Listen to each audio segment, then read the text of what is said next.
Good afternoon, all. We could grab our seats. It's great to be here, a packed house. I hear they were scalping tickets outside. Welcome to the 2019 Arnold D. Cates Lecture.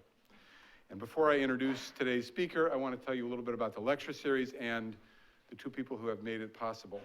Mark Garnick, Bowdoin class of 1968, and Bobby Cates Garnick. And I'm delighted, Mark and Bobby, that you are here with us once again for today. So thank you. I'll get into this in a second, but Mark and Bobby established this lecture series.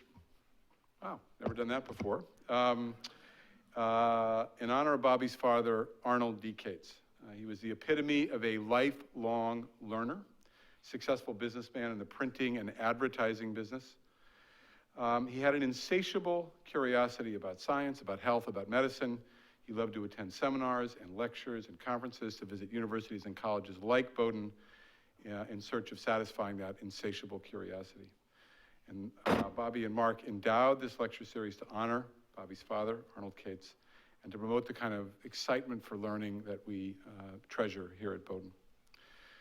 The Cates Lecture has been an important component of life here at Bowdoin for nearly 20 years now.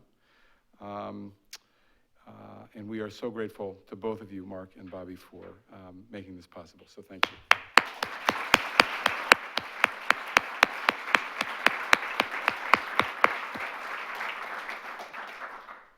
That's the awkward pause to fix this before Gina comes out. So. Our speaker this afternoon is Gina McCarthy, Professor of Practice of Public Health in the Department of Environmental Health at Harvard University's T.H. Chan School of Public Health and the Director of Harvard Center for Climate, Health, and Global Environment.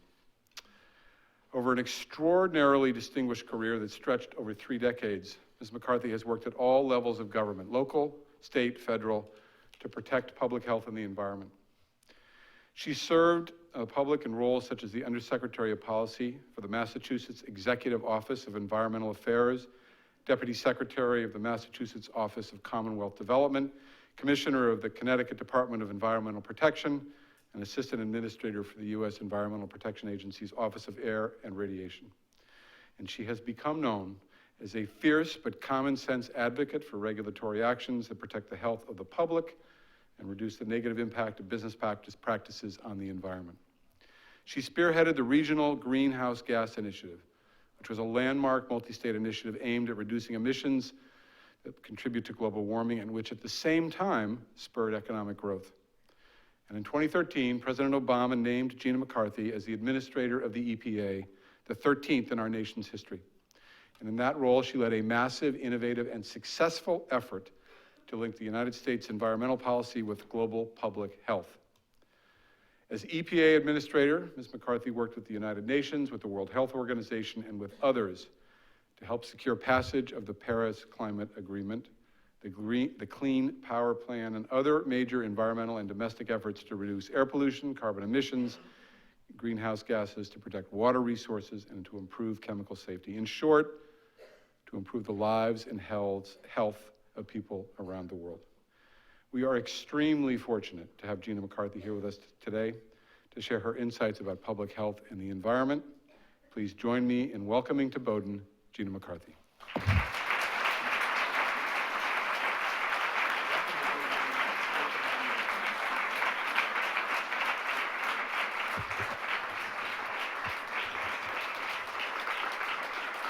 Thank you. I've decided that this is an exceptionally high podium. I am not short.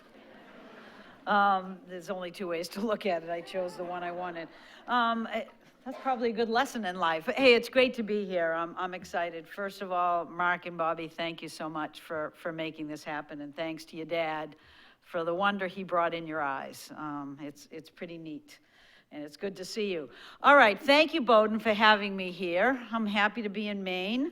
I would tell you, honestly, that I'm happy to be absolutely anywhere other than Washington, D.C., so we should have some fun these days. Thank you very much. True. Do that. I was just in Maine, not too long ago, maybe 6 weeks ago, to give an address to an advisory group that's doing a lot of work on climate in Maine. I was with Governor Mills, who is a force to be reckoned with. I love that woman. I just told her I was so happy to welcome Maine back to New England.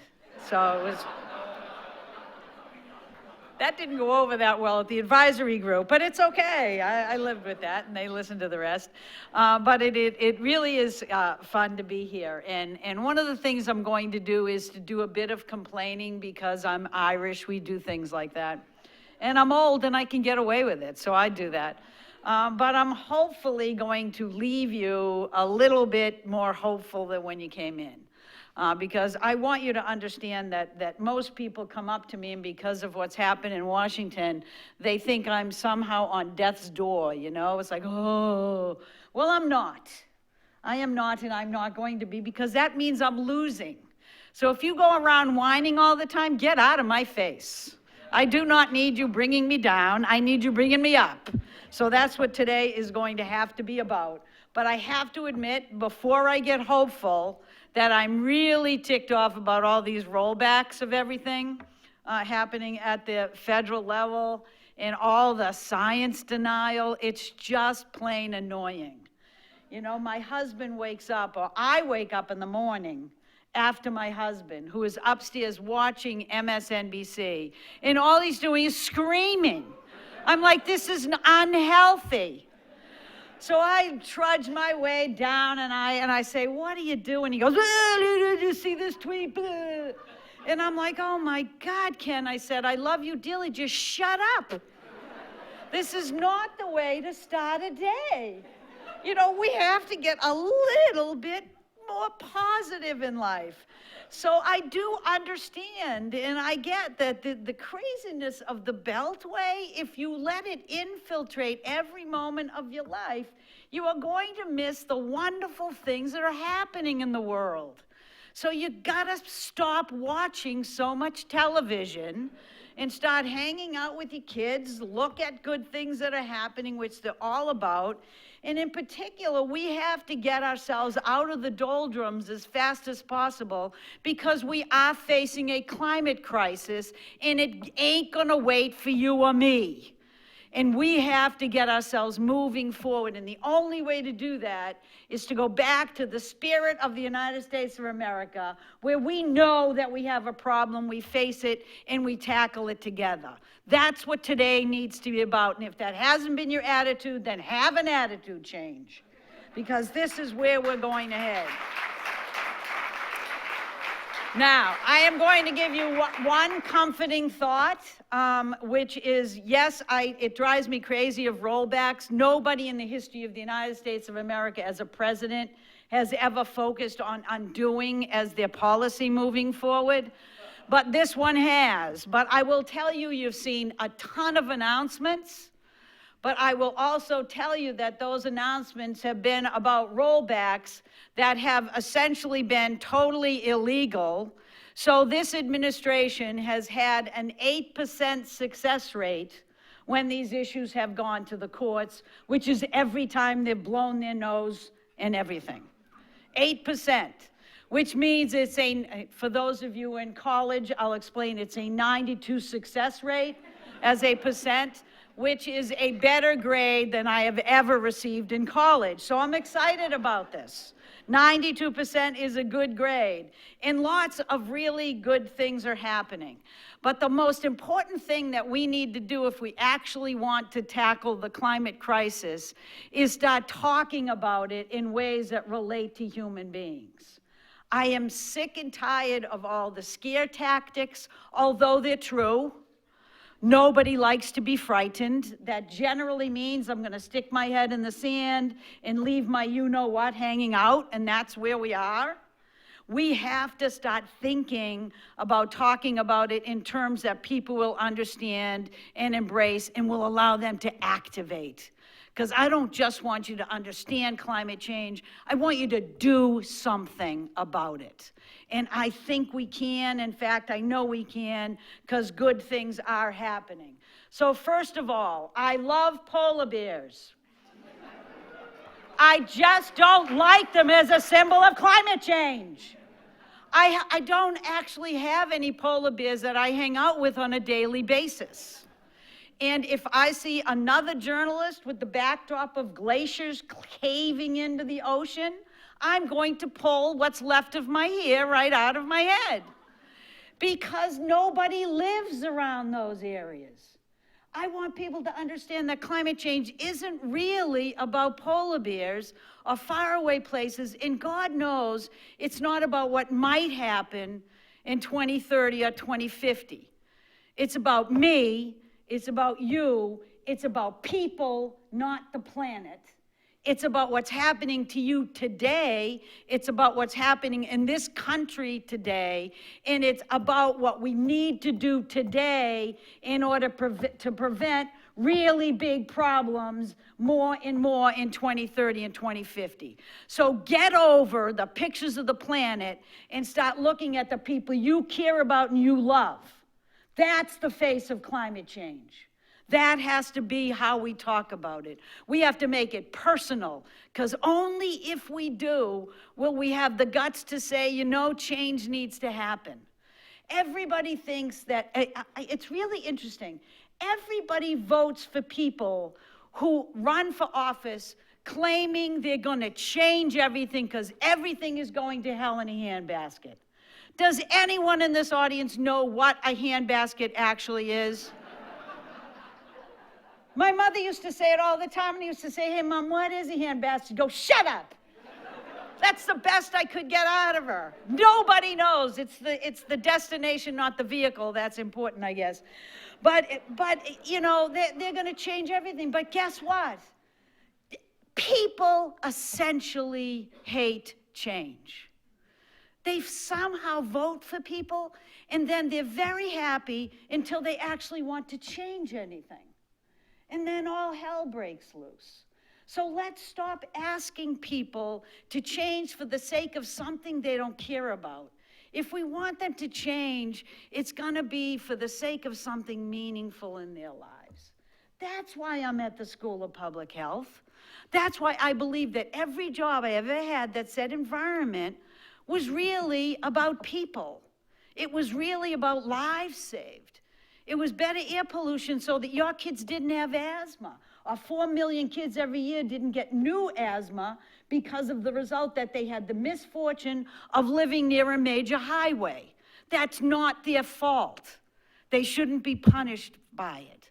It's all about the food we eat, our ability to have water to drink. These are fundamental human needs that we are struggling with when we deal with climate change, not luxuries or not about the planetary cycle. The planet doesn't care if people live in it.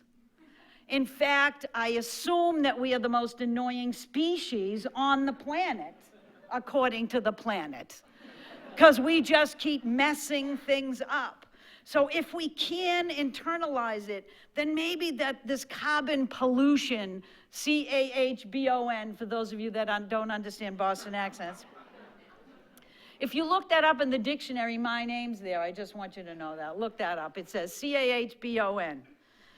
Carbon pollution, it really is something that we can begin to sort of dumb down and internalize. And that's really what we have to do if we want to make it manageable. If you want to be an optimist, you got to be able to get your arms around something. And I think we can get our arms around this, because I also think that one of the most important things, and the young people have focused on this, is that climate change is really just another way of talking about pollution.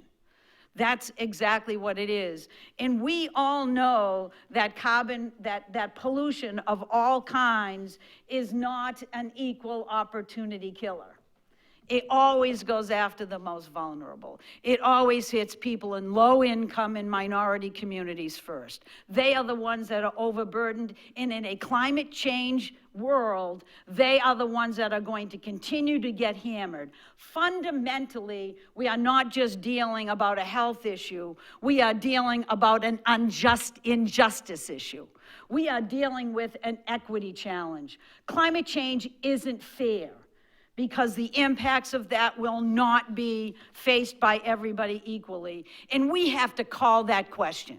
We have to also think about this in new ways, because if you think about it, then you will see that climate change is the most important public health, economic, national security challenge that we face, but it also is a pivotal moment when we can think about building a future that's better than the ones that faces us today, even regardless of climate change. We can actually invest in things that make us healthier. We can invest in areas where people need economic advantage, where they have to have jobs. We can ask people not to sacrifice, but take heed of all the huge amounts of solutions that are already available to us that actually save us money. What's wrong with that? Must we fight as if science is a partisan issue? I reject the idea that it should be in either the Republican or the Democratic platform, any more than lung cancer is one or the other. I don't believe in climate change. It's simply fact. Get over it. That's what I say. And nobody ever listens to me, but I have you as a captive audience for a moment. So look, we can't be sitting around waiting. We just have to act. We have to stop talking about the science and the denial of the science and just move on and live our lives in a better way and think about ways in which we can use a climate crisis to actually build a more sustainable and a more just and equitable world. Why isn't that something that we all want to hang on with? And I want you people to stop worrying so much about what the federal government is or isn't doing when it comes to climate change. And here's why I say that. I worked for 8 years for President Obama, whom I love dearly, and I loved everything we did. I thought it was great. But I will tell you, the federal government in a well-designed democracy is the last place that actions happen. It is not the first. So if you're looking for creative solutions, then you have to look in your own home, you have to look in your own schools, you have to look in your own community, you have to look in your own states, then maybe something will happen at the federal government. The federal government does not innovate. It gets pushed into doing anything good. But the push is down below up. Grassroots is where everything gets started.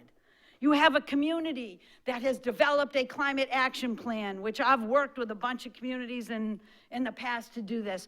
They develop a climate action plan and they get really, really, really annoying to their own local governments. So the local government finally says, oh crap, I gotta do something, right?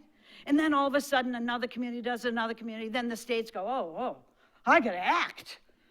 And then they have this brilliant idea, and it's whatever the first community said 20 years ago, they finally figured it out. And it goes on and on so that states start acting, and then all of a sudden the federal government goes, oh my God, there's a patchwork among the states. We have to develop standards. And then you're 30 years later, and you're doing the exact same thing that first community wanted to do. I don't have that kind of time, folks. So you got to get out there and do stuff at each level of government today, and that is exactly what is happening. You have to look at this. When the federal government fell asleep, everybody said, oh crap, I got to wake up now? There's nobody there doing all this stuff for me? So you've got states working, you've got cities working. We have businesses standing up as they've never done before, recognizing that their business has changed, their world has changed, they've got to do something different. We have investors that are actually looking at investing money away from fossil fuels and towards the future, not the past. That is where the bright sunshine is today. I worked for 6 governors. 5 of them were Republicans. I can't ever recall, Bobby, can you? Any of them raising their hand and say, hey, Gina, would you mind not, helping with air pollution in my town, because I'd much prefer it to be there. Do you know what I mean? They know that this stuff matters. They care about it for their own families. Just because they were Republican, it didn't mean they didn't care. So we have to get back to that and stop the nonsense in Washington today and not let it infiltrate every part of our bureaucracy. We have to not let it do that, because really we all understand that it isn't partisanship, and climate change is real, it is happening, and we have to remember that many of you, some of you, I think, but I won't ask you to raise your hand, were around in the 70s, 60s, 70s, and 80s. I was, don't anybody else. I don't want to count it. You don't have to, let everybody know. But, if you were around then, you'd realize that pollution was absolutely miserable. You could see it, right? I mean, all the black smoke. I can remember driving along in my car and I'd be throwing trash out the window, because that's sort of what you did. And there were no seat belts. We were lying on the back of the car. How dangerous was all this? What, were we nuts? I'll resent my parents for the rest of my life. They should have known better than to let me behave like this. But we used to take rides, right? And would go through the textile areas in Lowell and Lawrence. And the game we played was who guessed the color of the river. And you had to guess whether it was red that day, blue that day, orange, or yellow, because it was one of those colors. Bright, bright, bright color, because it just depended on what they were dyeing that day. And people were dying those days. And so, but think about it. Those issues just are not arising these days. Think of the progress we have made. So don't tell me that we can't tackle what is essentially another pollution problem. We just have to put the response on steroids. And I'm ready for that. And you have to be as well.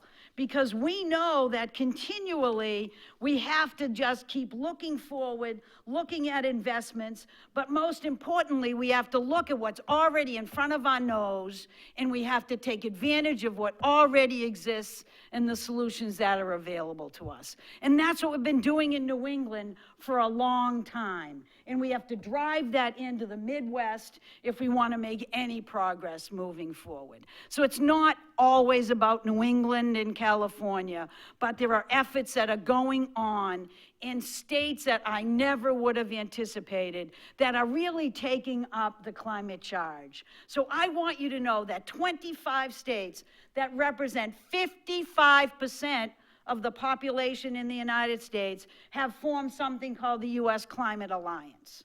Altogether, if you looked at them, they would represent the third largest economy in the world.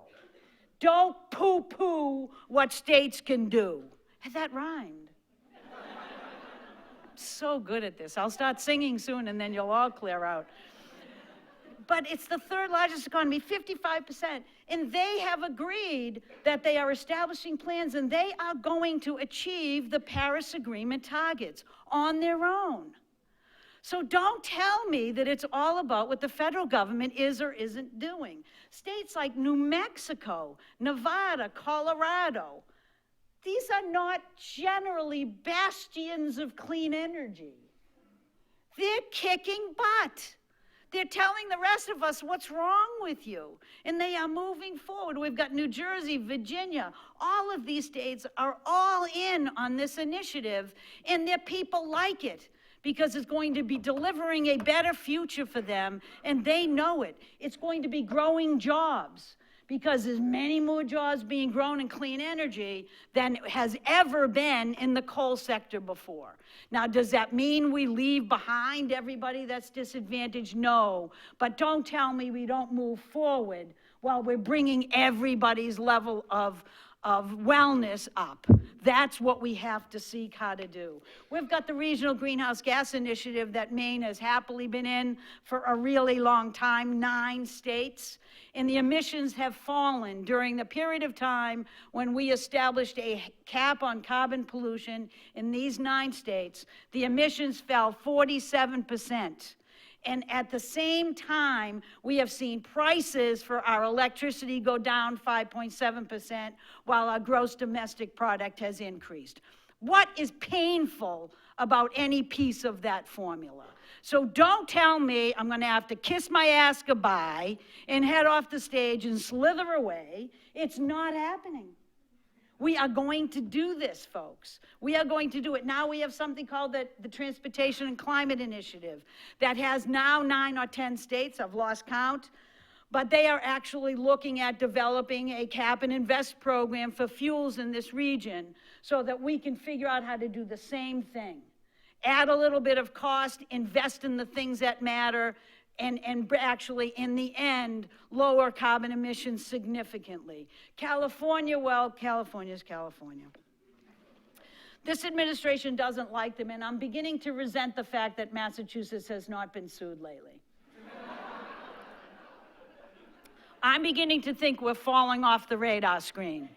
So let's start doing things that will really tick off this president, and then we can expect to see the lawsuits fly. It works that way, we should do it. We've got 300 plus cities that have gotten together on America's Pledge. And just look at what's happening in the local level. I mean, you do have schools that are finally, like the entire school system in the state of California has decided to divest of fossil fuel investments. That's a good thing. We have pension funds that are beginning to sit up and realize that teachers actually want to pay attention to the science, and they want to stop investing in the kind of technologies and products that are not going to make their life healthier or better. Those are pension funds that are now sitting on the sidelines and have been for a long time, and they're getting into the game. The biggest and best visible during the New York Climate Week a couple of weeks ago was all these industry and business representatives who represented $3 trillion in assets, who stood up and said, we're going to meet the climate agreement. We're going to follow what happened in Paris. So don't tell me that we can't do this. We have a tremendous amount to be hopeful about. We have an ability already to have solutions available that we can now take up and really enjoy. And that's everything from better light bulbs that apparently President Trump doesn't like. He prefers incandescent because he looks better under those. What I say is just shut the lights off entirely. You'd look way better. That was mean, I'm sorry, I shouldn't have said that.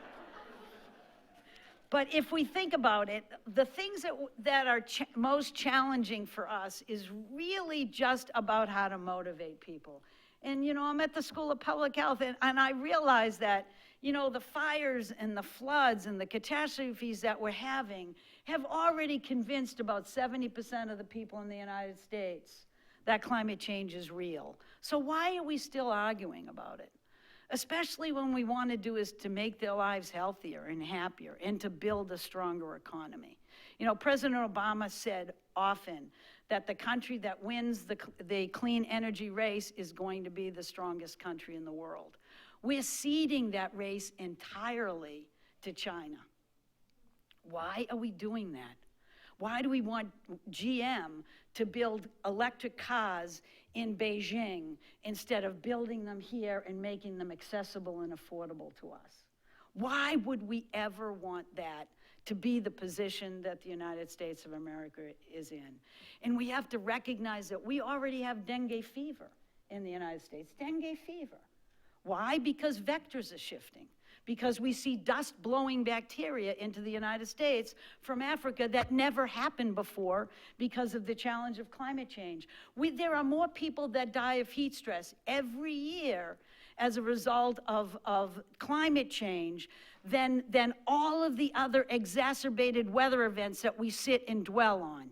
Your neighbors, your friends, elderly people are hurting because we're not accepting the fact that climate change has happened and it means something in my neighborhood, to my family.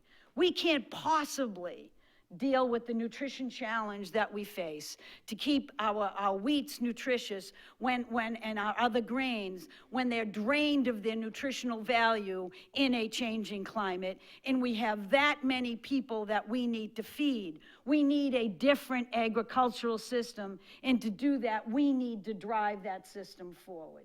We can't possibly have clean water to service everybody, and in India today, there are 200 million people that don't know whether they're going to have a drink of water tomorrow because of the droughts they're experiencing. And if you think the migration from Syria that caused all the instability was some kind of unique event. It wasn't. It was a result of decades of drought where people couldn't grow food and had no choice but to try to rely on the hospitality and the kindness of their neighbors. The same thing with what happened in Central America, the instability that has resulted in Honduras and Guatemala. Just because mothers can't put food on their table for their babies, we don't welcome them into the United States and give them a safe place to be with their families. This is instability that we are going to see throughout the rest of our history. We need to deal with it now based on how the world has already changed and work together to make life better for all of us. We have no business thinking that we can isolate ourselves from the ravages of climate change if we don't ourselves play a leadership role. Who has sucked the life out of resources more than the United States of America and expected the rest of the world to stand up and do their part? Well, when we stand up and do our part, the others will. That's what President Obama did when he demanded that we take strong action, and when we did, the rest followed. So let's think about this together. Let's learn the lessons of the past. Let's figure out how we can have the transition we had in the 60s and 70s come alive again and put ourselves on steroids to get this work done. Because right now, when I look at the youth climate strike, I can see my face in that strike like it was 40 years ago, right? I am so excited about young people and the way they're standing up, and they're not just demanding that we do something on climate, they're demanding that what we do benefits everybody. I have never seen a generation so focused on justice and equity. This is what is going to save us. But I will tell you that as a 65-year-old woman from Boston, I ain't done yet either, baby. So I am not here to toss this off to you. I am here to you keep going, keep your foot on the gas accelerator, put your faith in human ingenuity and entrepreneurship, make us do what we have to do for your future and for our future. Because when someone comes up to you and says they don't believe in climate change, I don't want you to hit the ballistic button and go nuts. Here's what I want you to do, and you're going to say this right after me. 3 things you're going to say. Are you ready? Number 1, climate change is real. Not good enough, you were delayed. No delays. Climate change is real. Climate change is real. Man-made emissions have caused it. Man-made emissions have caused it. That's why women need to rule the world. No, say it! All right, everybody, thank you very much. Appreciate it.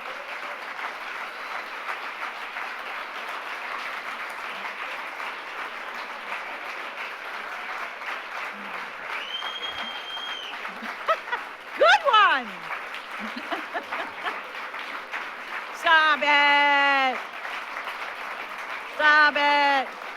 Wow, I'm going to come to Maine again. Thank you very much. Thank you very much. Now, I have a number of questions. I'll pose one to you first. No, I'm Hi just there. kidding. So, Hi. thank you. So, let's see. I'm an environmental studies major and an Earth and Yay. oceanographic science major here, so I think about these questions a lot, and I'm also part of the generation that you describe. So, thank you for talking. I think that was a lovely introduction to today for me. It's going to get me thinking about stuff later. I'm here to ask some questions about, you talk about what we need to build on in the future. And you mentioned that companies and communities are starting to restructure themselves to build on good investments and in areas that are looking ahead for the future. And we've seen in institutions like Bowdoin and in communities across the US that people are starting to divest from fossil fuels and make their portfolio of investments not rely as much on these things that are in effect unsustainable in the long term.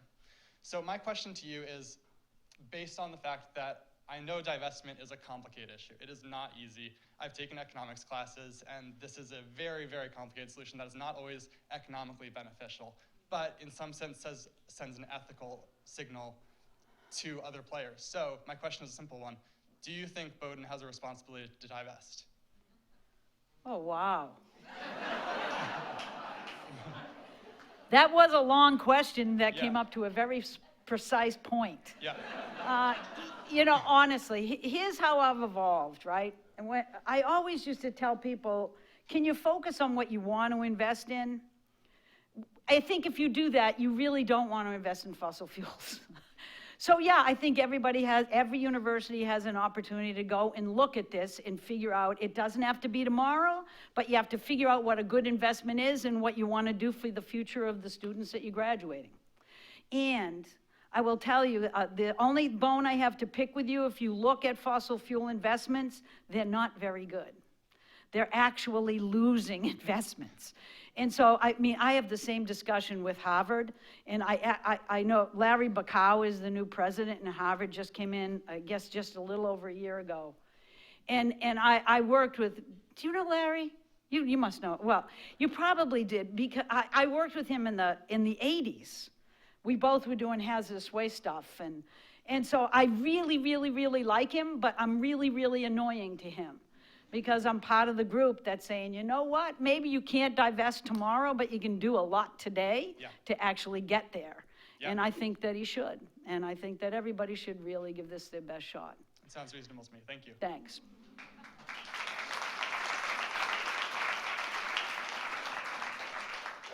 And I'll never be invited back to Bowdoin again.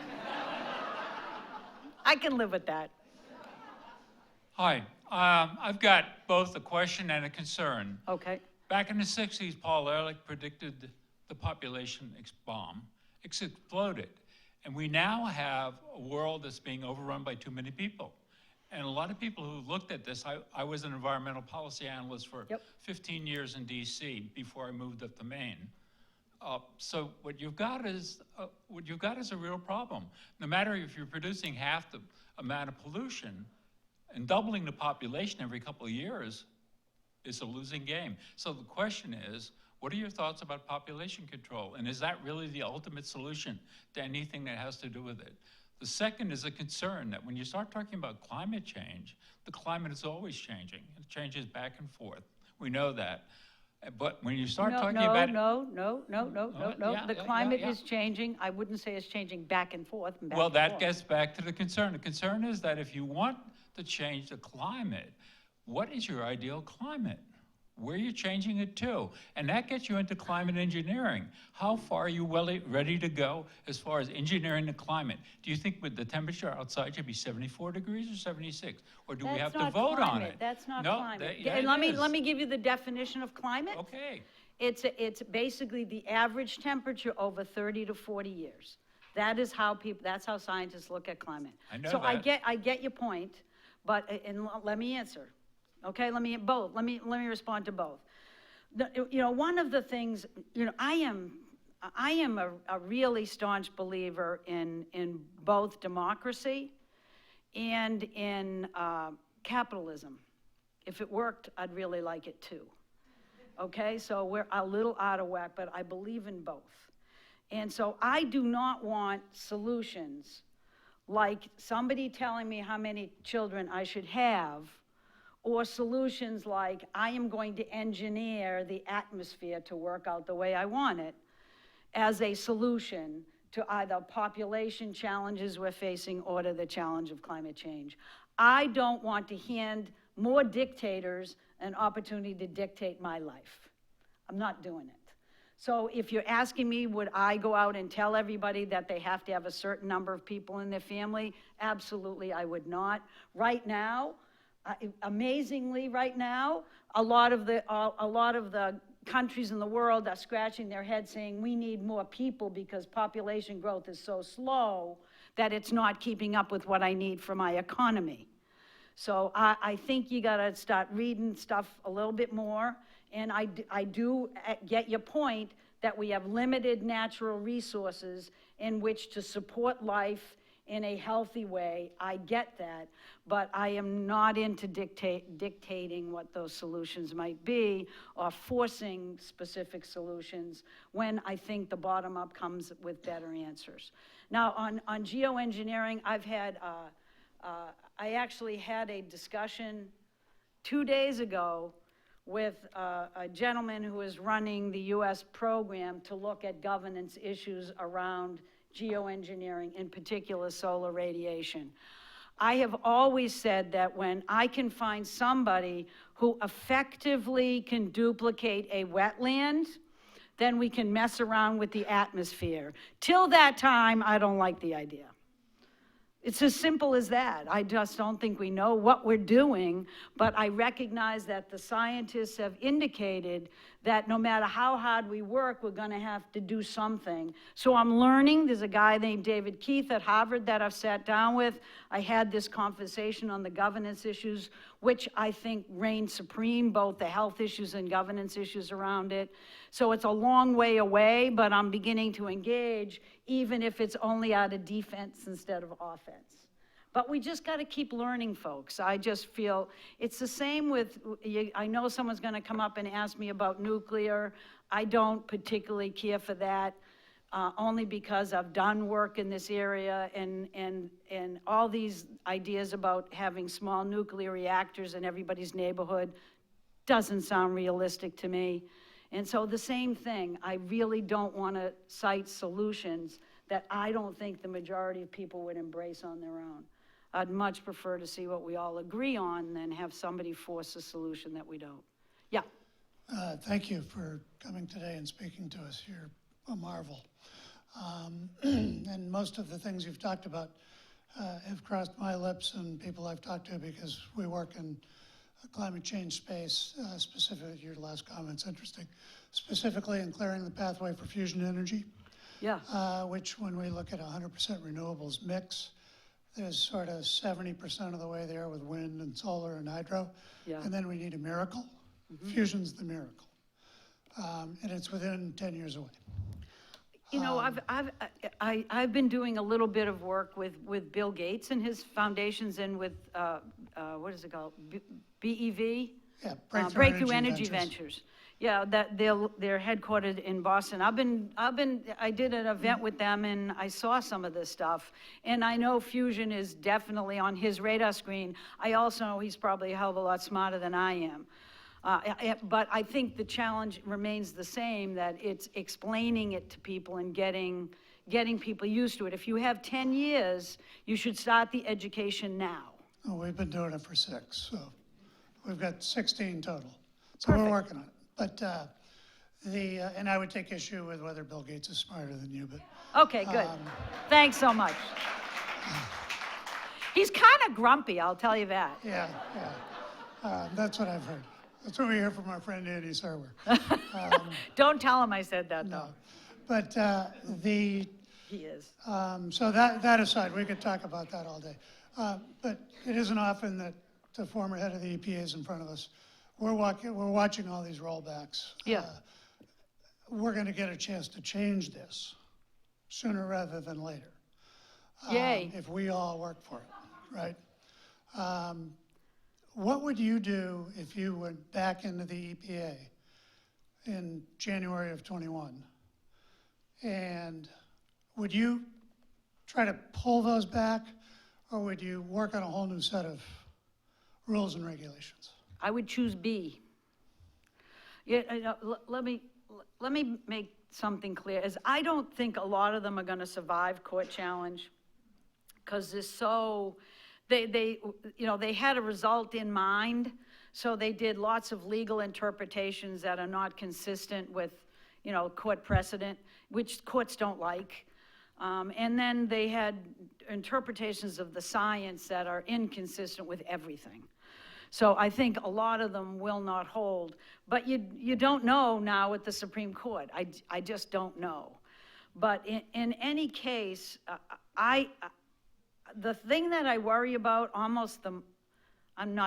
worry about fundamental democracy, but the rulemaking process at the federal level, people have no idea unless you've been in it to realize how hard it is to do.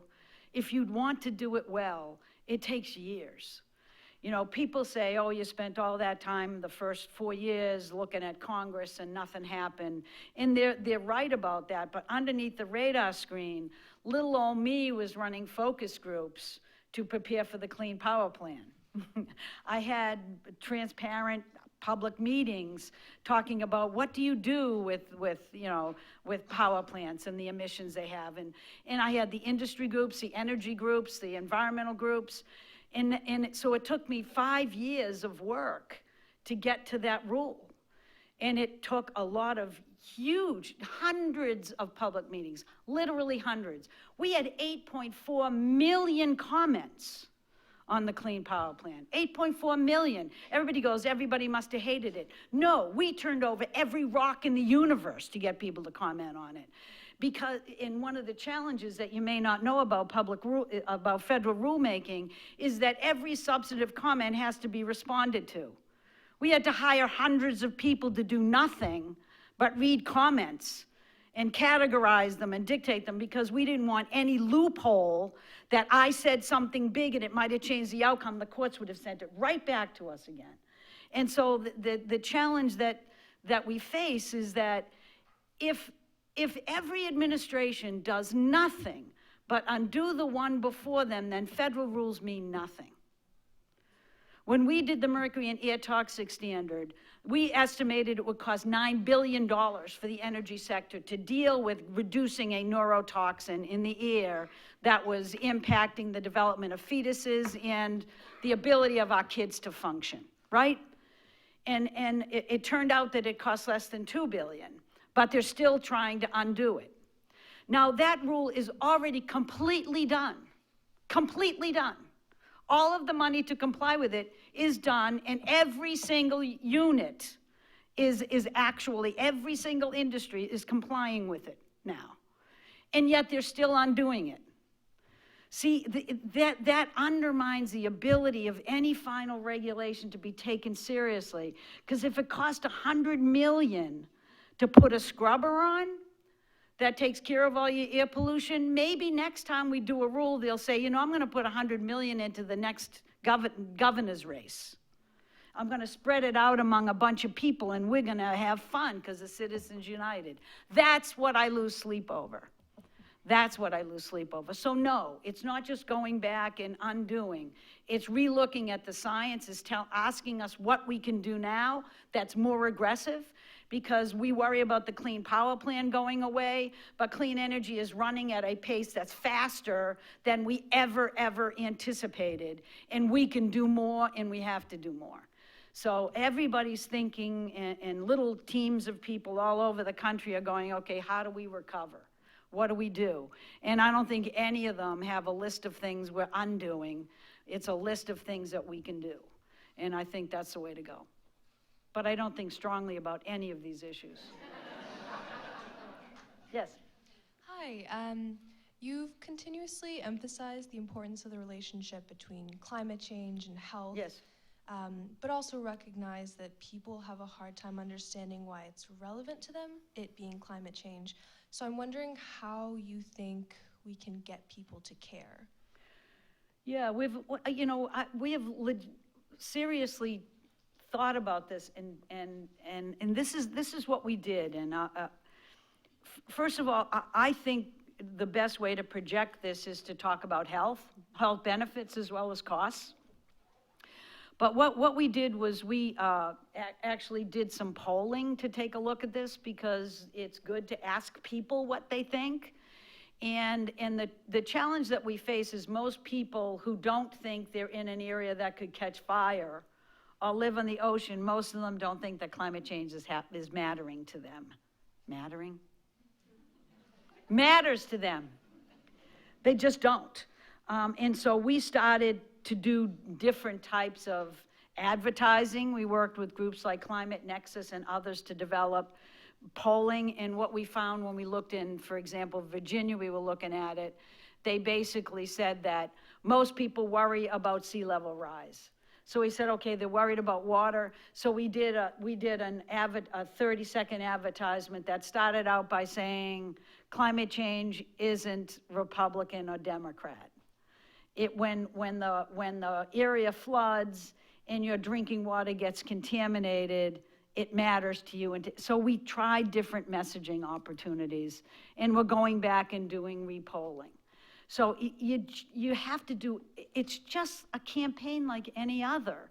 And we've treated it as if the more we say facts, the more people will get it. People don't learn like that. So you have to show people pictures. You have to work with journalists and get the stories out. And you have to do standard ways of testing, because we're running a campaign here. That's the only way we're going to get the breadth of uptake of solutions that we need. And can I just hit on solutions one more time? Because I think it's very fun to talk about how awful it is to grow more trees in urban areas. What an outrage. Have more playgrounds for our kids to play. I am outraged now, right? Go to electric vehicles that, if you supported them, could be available to everybody. They perform better, and there are no repairs necessary. What an outrage, right? If you think of everything we're asking people to do, that so-called sacrifice, it's amazingly fun and interesting. If you thought, even without climate change, what could I do to make my life better? Bing, bing, bing, all the things we're doing. So it really annoys me. Because clean energy, you don't think Nevada and Colorado are into clean energy because they want to screw their own people. They're doing it because it's so much cheaper to have clean energy. What are we fighting about? Focus on solutions. If you don't want to talk about health, fine, then talk to people in Ohio that when their governor decided that he'd prefer coal to clean energy, it just cost your senior citizens a bunch of money they can't afford. That's the campaign I want to run. We can do this, and the solutions are available. Yes? 2 years ago, around this time, you gave a talk in Lander, Wyoming, and I was there, if you remember that. No. I'm pretty sure that was my twin sister. Yeah, you may remember Yvonne I hope it Chenard was- was on the stage with you at one Who? point. Yvonne Chenard. Oh, yeah, I remember Right, that. Okay. Anyway, and you were great then, and you were great today, Thank too. you. I'm not inconsistent, right? I'm pretty consistent. My question is, though, because Wyoming is a fossil Yeah. fuel state, I'd love to hear your thoughts on just transition for the Yeah. oil field and coal workers. Yeah, I was reading about Wyoming the other day, and it was interesting because it seems like wind is going crazy in Wyoming today. So there's really a transformation that isn't necessarily driven by climate. It's just simply an economic transition. And the challenge that we face really isn't the fact that there aren't jobs available in clean energy. It's a lot of them don't pay sufficient amounts of money for anybody to think it's a just transition.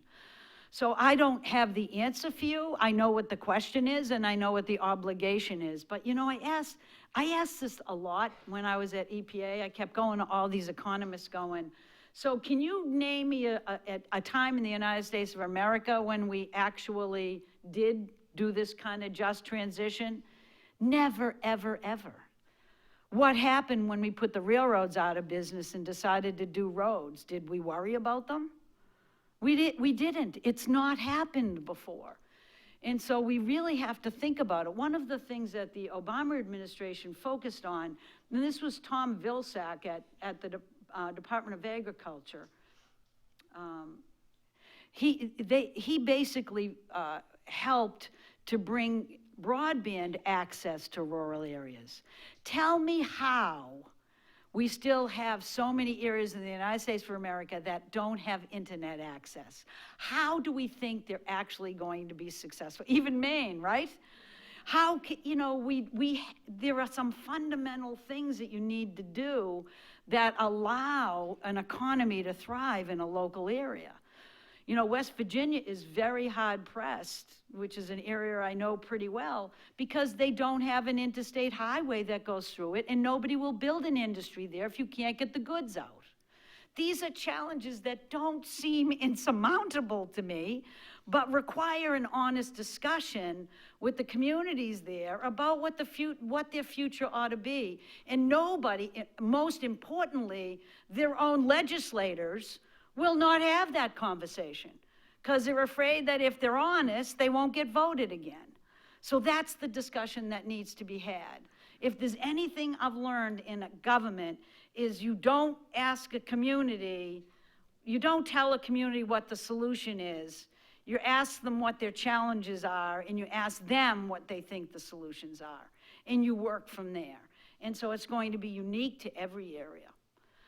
But we have to be very clear that people will not transition from a $90,000 a year coal mining job to make $10 an hour putting solar panels on.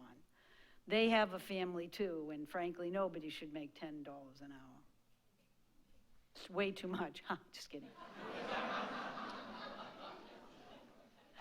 I was wondering about what you think we can do as young activists to create change, to convince policymakers that we need fundamental change and how to make that fundamental change happen instead of Band-Aid fixes to fix decades-old problems that have already been fixed with other Band-Aid fixes.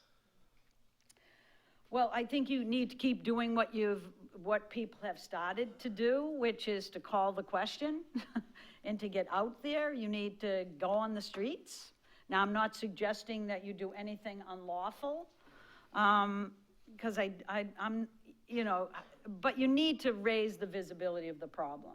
You don't, and it would be really great if you, in your own lives, talked about climate change more. You know, one of the things that we're doing is trying to work with the entertainment industry, which for me is hysterically funny because I don't even know any of them. So I have to have a really young person next to me going, they're in The Handmaid's Tale, and I'm like, the what? Is it Handmaid's Tale? I don't even know what it is. It's so funny, but this is literally what happened to me. I want climate change to be part of life. I just want it to be part of the discussion. I don't want it to be, you can't bring it up at the Thanksgiving table because Uncle Henry will be there and he doesn't believe in it. And then everybody will leave with indigestion. I would like that to be an accomplishment I have with the food I serve. We just have to have it part of our everyday discussion and make that happen. Talk about it. Don't let people be shy about it. Let's just accept it as really something that happens. Can I tell you two more things just really quickly? I'm sorry, I shouldn't do this, but I will. I'm in this dilemma about how active to be because I've been in government my whole life and it sounds very contrary to do anything too revolutionary. But there's two things that are happening. I got invited by Oxford University to do a debate at Oxford. And the debate is to have two people, and I'm one of them. One talking about how we need to embrace civil disobedience on climate change. And they expected me to be the one that says, you really shouldn't be civil disobedient. And I'm like sitting there going, what am I gonna say? I'm on that corner now. I'm freed up from government. I'm not going back. What do I care? And so I'm trying to sit there thinking, what's the argument against it? And you know, the problem the only problem I have with civil disobedience is do it in a way that wins friends and influences people, not in a way where you become so annoying that people can't stand you, because then the whole movement suffers. So that's my helpful hint. And that Jane Fonda, you know, getting arrested every Friday in DC. Has anybody read about that? She took 4 months off of Frankie and Grace, and she's protesting on Fridays, and then she's getting arrested in front of the Capitol every Friday. Hysterically funny. I just find that hysterically funny. So she wants me to go with her on her birthday in December and do all these like outrageous things, but I don't have to agree to get arrested. So I'm very pleased about that, but I might anyways. What the hell? What do I have to lose? Yes. Two things. It's Friday, and I hear you, and I hear Greta Thunberg, and I have to say thank you. And the second thing is, I have to speak for your friend Ken that you live with, because I'm Ken. And MSNBC is a vital force for good journalism Yeah. and for facts, and they're my family. So I have to not always hear the jokes and to Yep. stop the addiction, because I'm keeping it up. Yeah, good for you. First of all, let me say thank you, and let me tell you that I still love my husband, Ken. What I've decided to do and what he's decided to do is he still watches MSNBC, as do I, but every good thing must come in moderation. And so he absolutely, without fail, has to watch The Last Word with Lawrence O'Donnell, because Lawrence O'Donnell is from Dorchester, and so are we, so what the heck? So I understand what you're saying. You're absolutely right. It's really important to stay in touch. I think my main point is to do it in a way that still allows you to function as a human being. That's it. All right, everybody, thank you so much.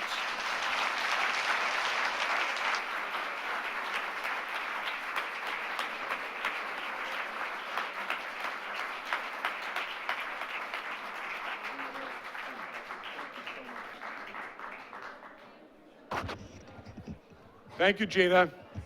For those of you that are hanging around, we have the President's Science Symposium, which is or the Research Symposium, which is going to be in Morrill Gym. It will be relevant to what we've heard today. Thank you for being here.